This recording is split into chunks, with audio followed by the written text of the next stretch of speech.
The fine people over at 2K has just released a bunch of gameplay details coming to NBA 2K23 on current and next-gen consoles, along with Mike Wang on Twitter further elaborating on certain things. And if I can say one thing about it all so far, is it's heavily slanted towards the offensive side of the ball.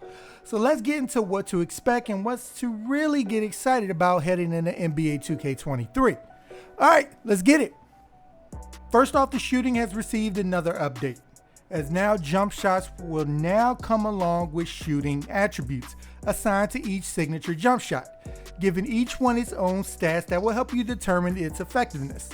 And those stats will be shot speed, which tells you how quick the shot can get to its ideal release point, the release height, which is how high the shot is released, defensive immunity, which is how effective the shot is against contests, and timing impact, which adjusts windows to reward good timing at the cost of an increased penalty for bad timing.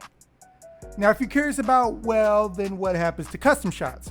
Well, according to Mike Wang, the jump shot you create will generate attributes and a shot rating requirement based on the components you use to build the shot. And for my players, shot animations will also be gated by your player's shooting rating. So you'll be tasked in finding what works best for you within the restrictions of your player. There will also be 5 different shot meters to choose from, all from different locations around the player, with 15 more that are unlockable throughout the year. Where despite the many different meters, you will still receive a shooting window boost for turning off your shot meter in-game in NBA 2K23. And with shot feedback enabled, the timing, coverage overlay, and green release animation will be delayed this year until the ball hits the basket, adding back in the drama of not knowing whether you made the shot as soon as the ball leaves your hand. There will also be new gesture combos that will be added to the Pro Stick, giving the ball handler a lot of new moves to play with shooting and dribbling by either flicking the Pro Stick in a direction twice or finishing in the opposite direction, opening up a lot more tools in our toolbox. Now, while aggressive skill dunks will make a return, dunking will be touched up a bit as it will receive new commands as well, giving us more control over dunking exactly how we want without going for a court by surprise skill dunk. So driving with the sprint trigger held, your new controls will be some of the same as before: up on the right stick for a two-hand dunk, right for a dunk with your strong hand, left with your weak hand, but now holding down will allow you to perform a rim hang. So if you're playing with your buddy in the crib, prepare to get some looks if you spam this. And on next gen, as long as you keep the sprint button held, you'll be able to control how long you hang on the rim. The left stick will adjust how crazy your body swings, and the right stick will let you pull yourself up. And again, this modification is only available on next gen consoles. Now, also as part of the new gesture combos, hitting up twice with the right stick will let you perform a flashy two-hand dunk. Down and then up lets you pull off a flashy one-hand dunk. Up and then down will be a normal skill dunk with the normal meter. And flicking down twice will have you perform a rim hang skill dunk, again with the normal meter. So your ability to dunk at what kind definitely has been expanded on, and I can't wait to dig into this. Now, 2K has also paid a little love to the finishers in the paint out there who also want to finish with a little finesse. So double flicking the right stick now activates hop step layups, euro steps, and cradle layups, which, while more difficult than aiming the right stick down and to the left or right like before, makes more sense for the move you're attempting to pull off. While holding the right stick left or right will now perform all new set of quick scoop layups that we see guards use a lot to throw off the timing of big men trying to block their shot. I'm very excited to be able to now pull this off, especially for the vertically challenged ball handlers. And there will also be a new contact layup animations that we kind of saw in the trailer, showing what players like Giannis would actually do to people trying to get into his way.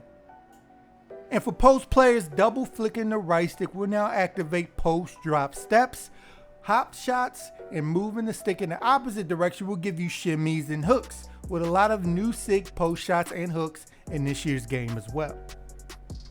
Now, a big one is to combat the and one street ballers and over dribblers. 2K23 will introduce a new concept called Adrenaline Boost. So you will be given 3 bars while you're dribbling, and after every explosive move you perform, you will lose 1, And once the 3 boosts are gone, you will notice your player's speed and acceleration decrease significantly for the remainder of the possession. So this seems like, if implemented correctly, can cause players to not rely on sprint as much and use more subtle moves and aim to be as efficient as possible when they do have the ball. But now this, like every year, is a wait and see if they actually stick with it, because they try to combat the over dribblers every year. It doesn't really mean much in the end. Now, for my playmakers out there, if you played Next Gen, you might have noticed the lead to basket pass did not work the same way it did on Current Gen. But no worries on that, as it's now the same as Current Gen. By pressing triangle or Y, your player will cut to the basket, and you will only pass the ball to him if you release the button, instead of it being automatic like how it is on Next Gen. Pass speeds will also be tied to your pass accuracy rating. And if you're running out of time on the shot clock and whatever you were trying to do got blown up, holding the B or circle button on your controller will tell the receiver you're aiming at with the left stick to perform a quick V or flare cut to attempt to get open. So hopefully get a more open quick shot up instead of passing to somebody heavily contested and throwing up a red. For defense, on-ball defensive movement and body ups received a major refresh as well. There will be a new indicator on the ball handler while guarding him, which is the new defensive shading mechanic. That will be broken down into 3 zones: straight up, shade left, and shade right. The on-ball defender zone will be red, and if the ball handler attempts to enter that zone, he will be cut off and possibly fumble the ball.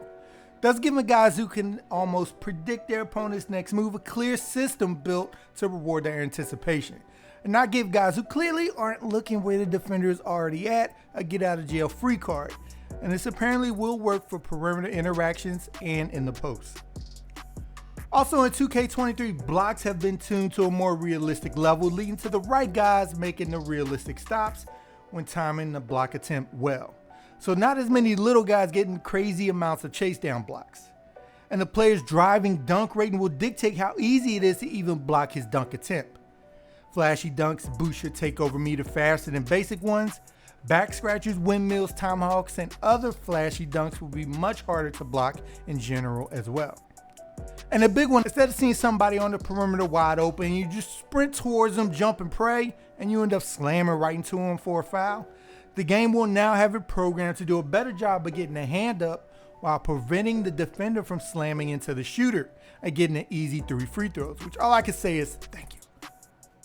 For your builds, this year the animations you purchase on one player will carry over to all your other players as long as they meet the animation requirements.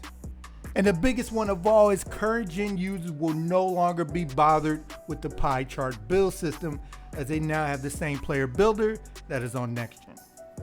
Which also on next gen consoles, to help curb everybody having the same badges stacked on top of each other, there will be a new tiered badge system with 16 badges per attribute category. 8 in tier 1, which will be the least powerful for your player but also cost the least amount of badge points. 4 in tier 2 and 4 in tier 3, which obviously the cost going up as you climb the tiers. And there will also be changes to the badges themselves, beautifully put together from Twitter, credit given in the corner.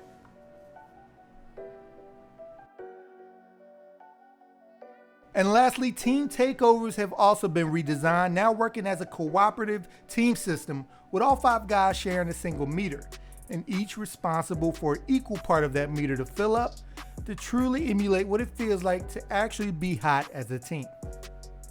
So with that, what do you guys think of the gameplay changes coming to NBA 2K23?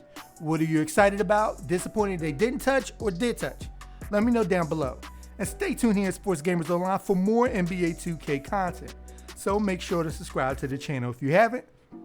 And once you're with us, hit that bell icon at the bottom so you don't miss anything we put out. All right, people, I'm Chris. Thank you all for watching, and be good, y'all.